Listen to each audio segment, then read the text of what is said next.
প্রতিদিন রাতের আমল।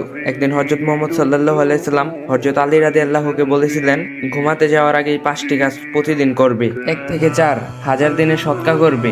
2 একটি কোরআন খতম করবে। 3 জান্নাতের মূল পরিশোধ করবে।